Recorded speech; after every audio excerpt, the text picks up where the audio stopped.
Invoquons le Seigneur avec silence, silence, un souffle descend.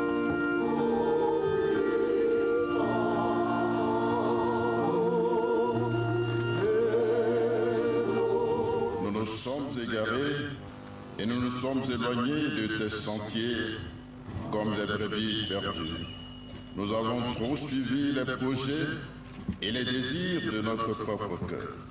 Nous avons violé tes lois saintes.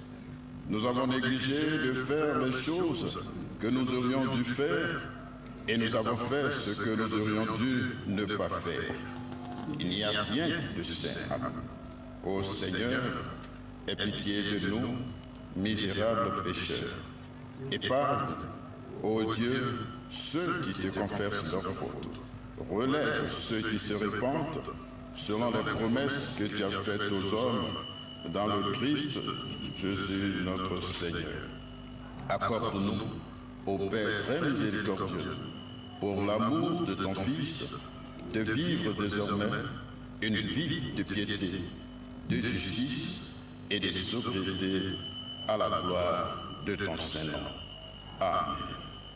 Merci Seigneur pour ton pardon et ta paix dans le sang précieux de ton Fils Jésus-Christ qui, seul, rend possible notre communion avec toi et avec les uns les autres. Donne-nous la joie de racheter pour que nous te célébrions et te louions pour tes hauts faits par Jésus-Christ notre Seigneur. Amen.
la circonstance qui nous rassemble, nous allons écouter la lecture d'un seul texte biblique tiré de l'Ancien Testament, de la prophétie de Jérémie, chapitre 17, versets 14 à 18. Jérémie 17, 14 à 18. Nous lisons. Guéris-moi, Éternel, et je serai guéri. Sauve et je serai sauvé, car tu es ma gloire.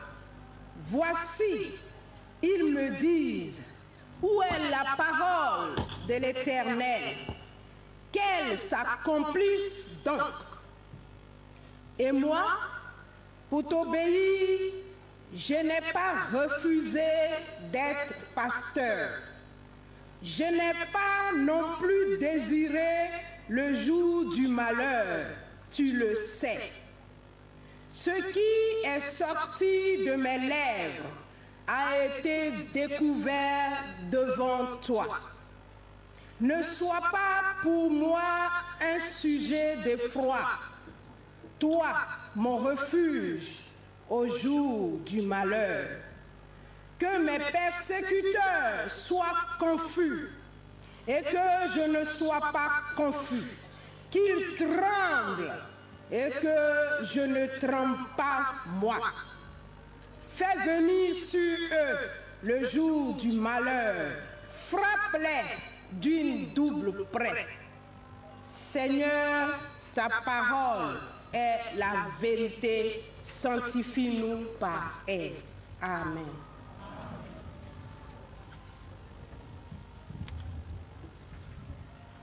Quand la Bible, ici-bas, illumine nos pas de sa gloire, Dieu vient nous remplir. Veuillez vous lever et chantons ensemble le numéro 475 de notre recueil Gloire à Dieu. Simplement, il faut croire obéir, croire obéir, pour que Dieu puisse sauver, mais il faut croire obéir. Veux-tu la liberté, le bonheur, la santé, que ton seul but soit de le servir, soif veux-tu la liberté, le bonheur, la santé, que ton seul but soit de le servir. L'esprit t'est donné, avec la joie, la paix, à celui qui veut croire obéir, croire obéir, pour que Dieu puisse sauver, les églises célestes, il faut croire obéir. À ces hommes sans aucun compromis. Alors, le Christ de l'évangile, strophe 5.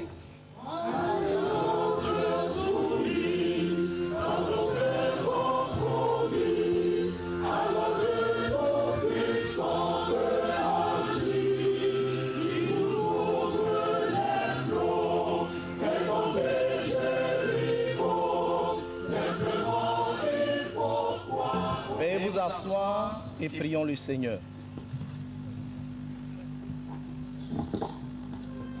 Notre Dieu et notre Père, nous te disons merci. Merci pour toutes choses, pour la vie que tu nous donnes, pour la santé que tu nous procures. Merci de prendre le contrôle de ce moment. Merci pour tous tes serviteurs, tous ceux qui sont rassemblés ici, ou de loin qui nous soutiennent en ce moment. Je prie, Père, que tu parles au cœur de ce peuple et que notre personne soit effacée que ce soit ton esprit qui prenne le contrôle maintenant au nom de Jésus. Amen. Honorables membres, invités, autorités en vos grades, rangs et qualités, nous voulons vous saluer au nom du Seigneur Jésus-Christ et nous vous disons Akwaba dans ce beau village d'Adiao. Ce matin, nous sommes dans la joie de vous savoir convier au banquet de l'agneau, lequel banquet nécessite une obéissance à l'ordonnateur du repas, notre Seigneur Jésus-Christ. En effet, dans la nature, tout obéit aux lois de Dieu. Obéir à Dieu, c'est le devoir essentiel de l'homme. C'est dans ce cadre bien précis, nos frères et sœurs, que s'inscrit notre thème de ce jour. Et moi, pour t'obéir, je n'ai pas refusé d'être pasteur. Et moi, pour t'obéir, je n'ai pas refusé d'être pasteur, tiré de Jérémie 17, le verset 16. Pour une bonne compréhension de ce thème, nous allons vous proposer le plan suivant. Notre message va donc s'articuler autour de 3 axes, 3 tableaux. Le premier est moi. Le second, pour t'obéir. Et le troisième tableau, je n'ai pas refusé d'être pasteur. Le premier tableau nous dit ceci, et qui nous permet ici de parler de l'histoire qui a permis au prophète Jérémie de s'exprimer en ces thèmes.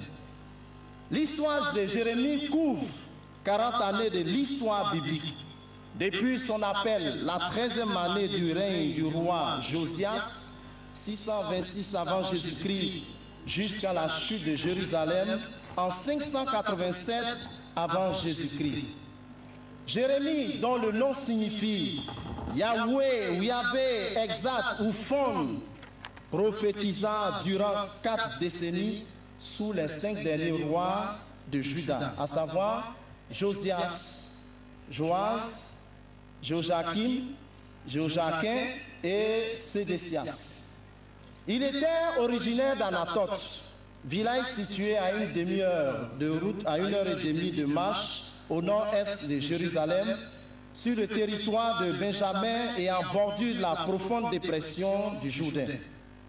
Son nom, tel que défini, Yahvé exact ou encore Yahvé ouvre, pourrait bien symboliser à la fois les prières de ses parents pour leur pays désolé et leur aspiration concernant le jeune Jérémie.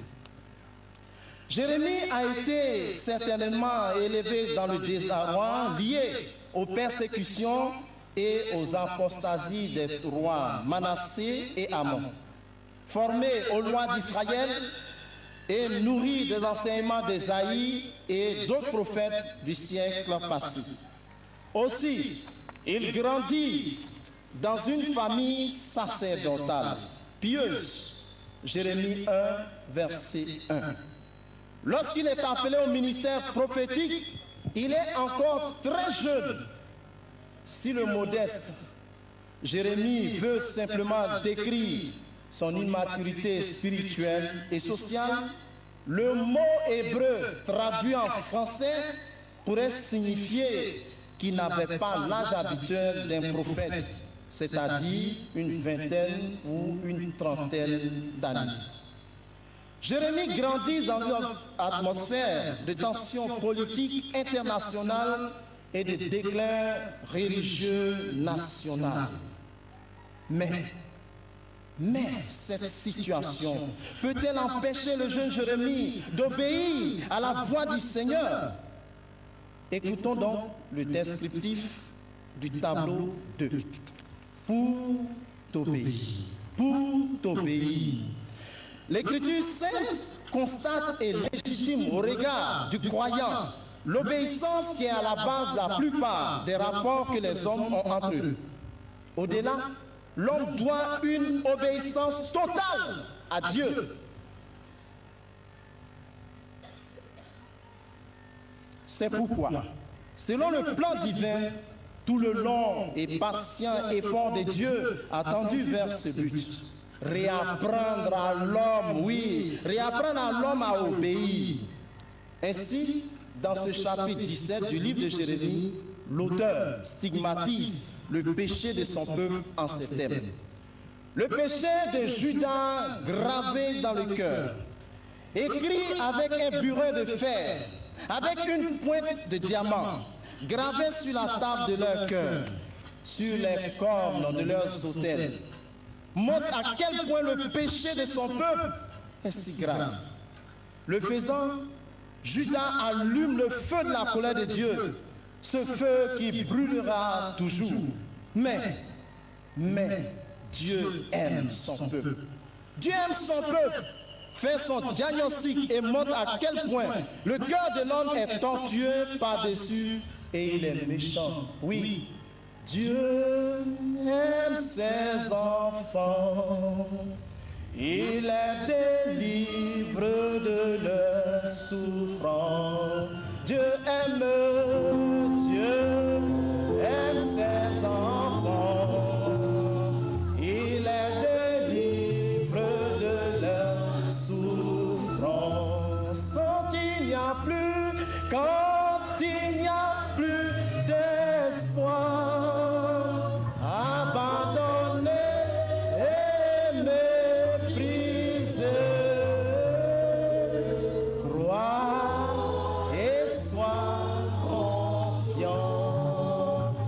Dieu pourvoira à tous tes besoins. Oui, Dieu aime son peuple. Et cela ne peut lui être caché, car à coup sûr, chacun sera jugé selon ses voies, selon le fruit de ses œuvres. Oui, devant ses entrefaites, Jérémie le prophète implore la guérison, le salut de Dieu, alors que le peuple demeure dans l'incrédulité. Pour Jérémie, le seul issue pour éviter la colère de Dieu, c'est l'obéissance, c'est-à-dire avoir la crainte de l'Éternel, qui a avant tout la peur. Oui, la peur de lui plaire en lui désobéissant. Mes frères, mes sœurs, lorsque Jérémie obéit, ce n'est pas seulement exécution de la volonté de Dieu, c'est aussi qu'il accepte complètement, sans restriction et de tout cœur, cette volonté. Il sait que cette obéissance complète à Dieu, en effet, il ne saurait y avoir de bénédiction, de bonheur, de salut et de vie possible pour lui et partant pour tout homme. Rien ne saurait remplacer l'obéissance à Dieu, ni les sacrifices, ni le culte extérieur, ni la prière. Mais elle est plutôt une conséquence nécessaire de la vraie religion vécue et du culte. C'est ce qui va permettre à l'apôtre Jean de dire: Dieu est esprit. Il faut que ceux qui l'adorent en esprit et en vérité. Jean chapitre 4, verset 24. Obéir à Dieu, c'est mettre l'ordre dans sa vie, ce qui conduit à une harmonie avec les lois immuables de sa vie profonde et éternelle.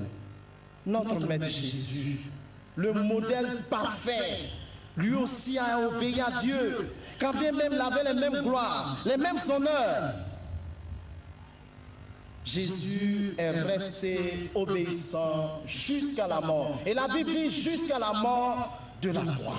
Mon frère, tu veux être sauvé, sois obéissant. Jésus a dû réaliser cet idéal qu'aucun Israélite n'a pu réaliser. Bien au contraire, la masse en Israël fut le plus souvent rebelle. Jésus a réalisé parfaitement l'obéissance. Il fut la loi de sa vie, ou plus exactement l'expression même de son amour filial. J'aime le Père et je fais ce que le Père m'a commandé. Jean 14, verset 31. Par l'obéissance, Jésus achève l'œuvre rédemptrice et détruit les conséquences de la désobéissance adamique. Il va pratiquer l'obéissance jusqu'au bout, la pierre de touche, qui permettra de reconnaître la foi véritable. Et c'est ce que, frères et sœurs en Christ, nous devons désirer. Nous devons obéir volontairement à Dieu. Cela s'applique à tous les domaines, à la pensée comme à l'action, mais doit être un besoin périlleux. Du cœur, sans murmure et sans arrière-pensée. Obéir conduit automatiquement au service, d'où le point 3 de notre message. Je n'ai pas refusé d'être pasteur. Je n'ai pas refusé d'être pasteur. Jérémie obéit aux préceptes de Dieu en annonçant les oracles de l'Éternel. Tout comme Jésus l'a fait et l'exige de ses disciples, ses amis. Vous êtes mes amis. Si vous faites ce que je vous commande. Jean 15, 14.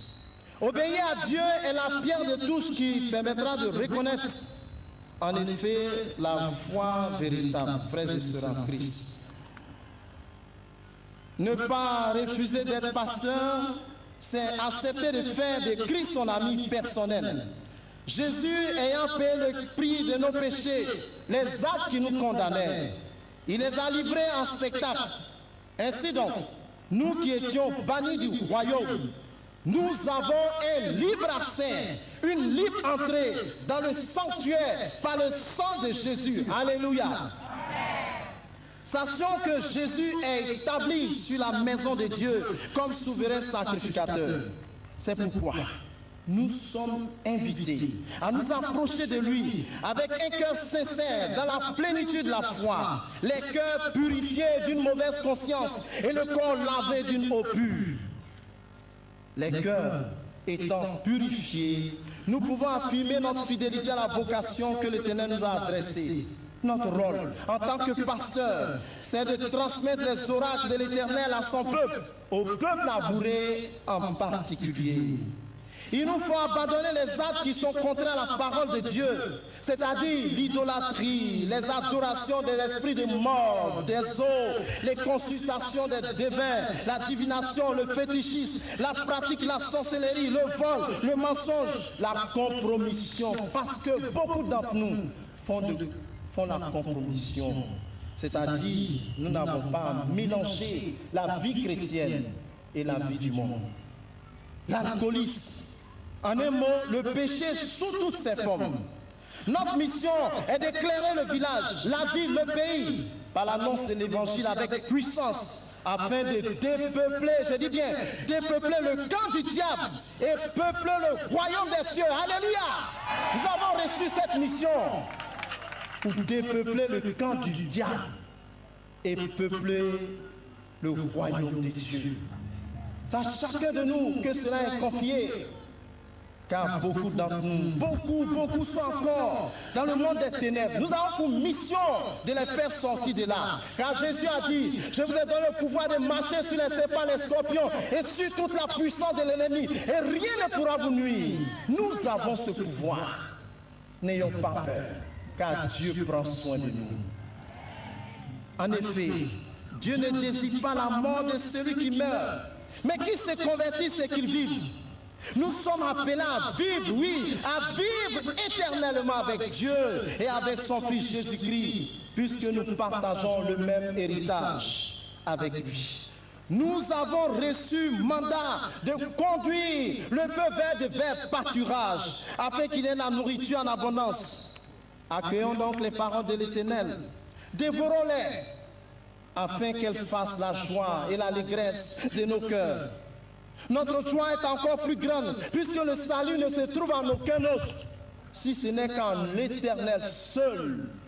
Comme le dit l'apôtre Pierre, il n'y a de salut en aucun autre, car il n'y a sous le ciel aucun autre nom qui a été donné parmi les hommes, par lequel nous devions être sauvés. Il n'y en a pas. Seul le nom de Jésus peut nous sauver. Seul le nom du Christ, Jésus, peut nous sauver et nous libérer de tout ce que le diable, ses démons, ses cosmocrates ont fait et continuent de faire encore sur la vie des hommes. Bien-aimé, tu n'as pas été créé pour aller à l'enfer, mais tu as été créé pour aller au ciel. Amen. Cette adresse est pour toi. Accepte donc Jésus. Accepte Jésus.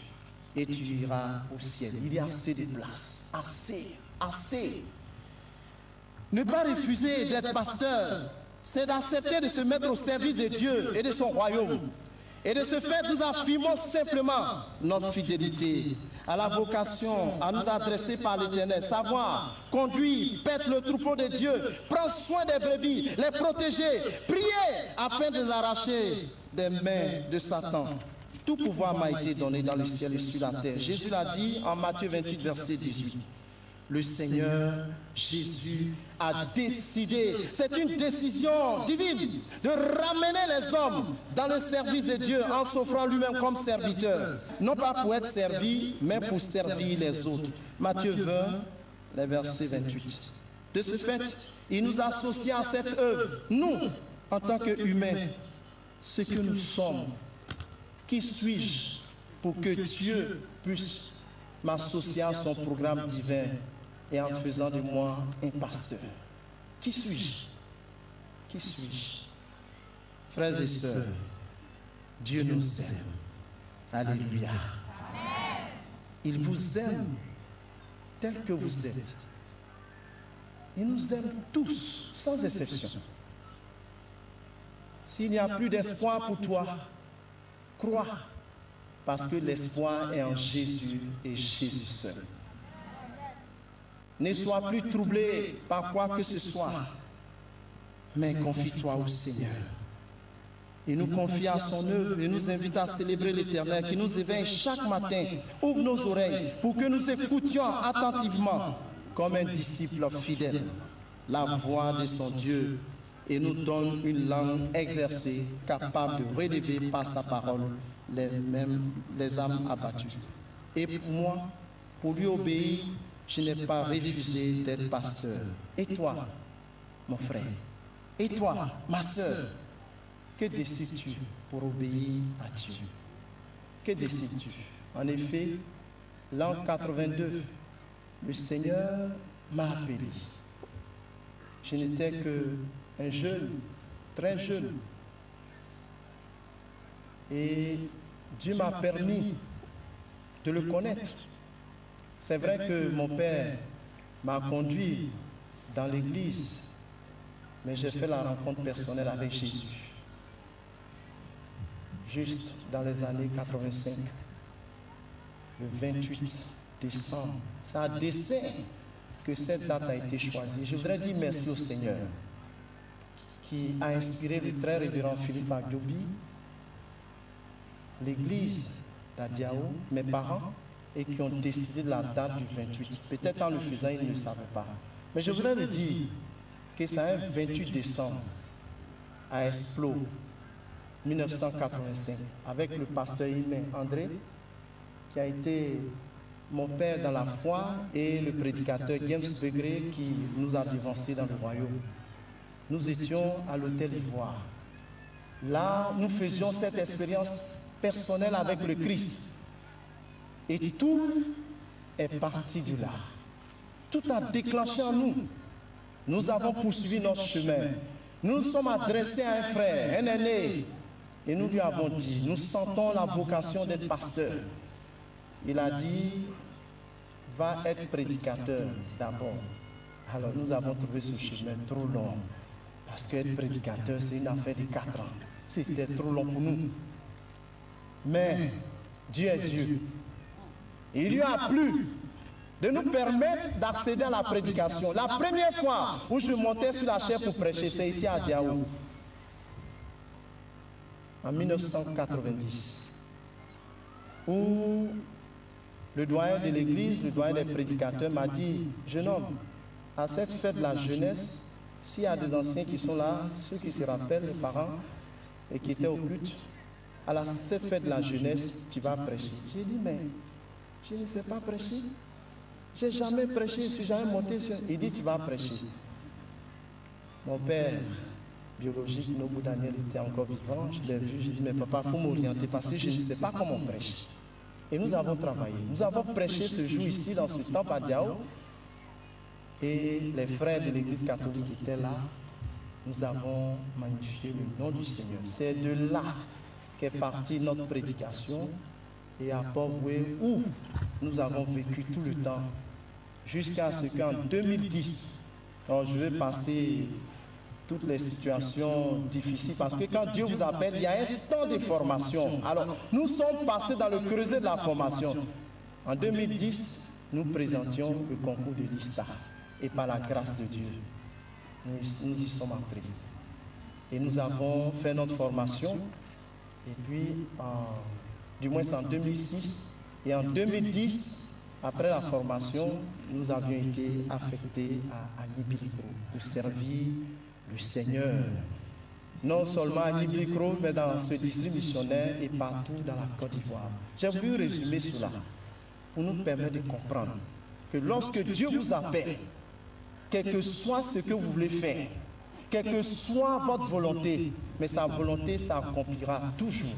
Parce qu'entre-temps, j'avais décidé d'aller travailler pour aider la famille. Mais Dieu m'a dit non, toutes les portes étaient fermées. Là où je frappais, on a dit non. Mais Dieu a dit non. Et celui qui devait m'embaucher a dit non. Avant, je pouvais le faire, mais maintenant, je ne peux plus. Pendant ce temps, d'autres personnes sont recrutées. Mais c'était la voix de Dieu pour que je puisse m'orienter vers sa parole et le servir. Et je suis là devant vous aujourd'hui et pour obéir. N'est-ce pas? Je n'ai pas refusé d'être pasteur. Soyez bénis au nom de Jésus.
Jésus-Christ est la tête, le chef de l'Église.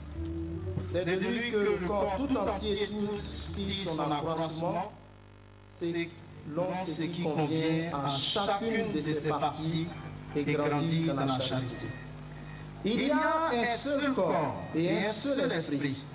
Il y a un seul Seigneur, une seule foi, un seul baptême. Il y a un seul Dieu et Père de tous, qui est au-dessus de tous, parmi tous et en tous. Amen. Élevez vos cœurs.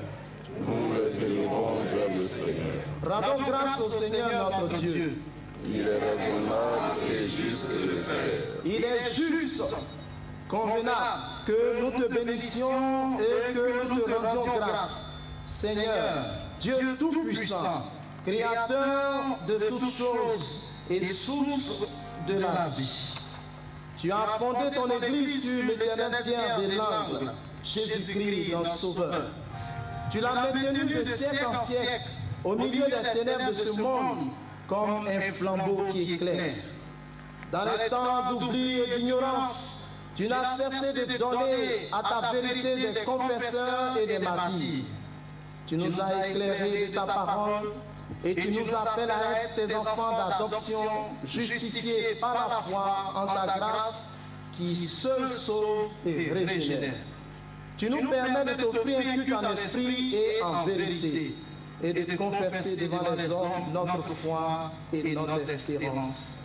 Répétez après moi, c'est pourquoi, avec les anges, les archanges et toute l'armée des cieux, nous exaltons et magnifions ton nom glorieux.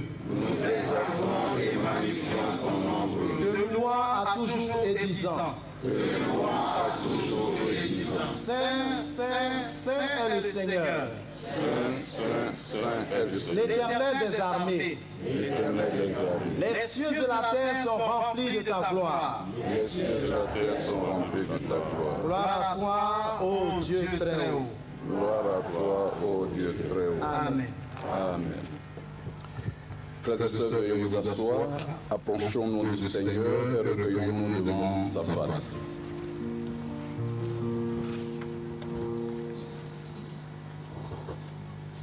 Nous n'avons pas la présomption de venir ici à ta table, ô Seigneur de miséricorde, en nous fiant à notre propre justice, mais à l'abondance de ta grande compassion.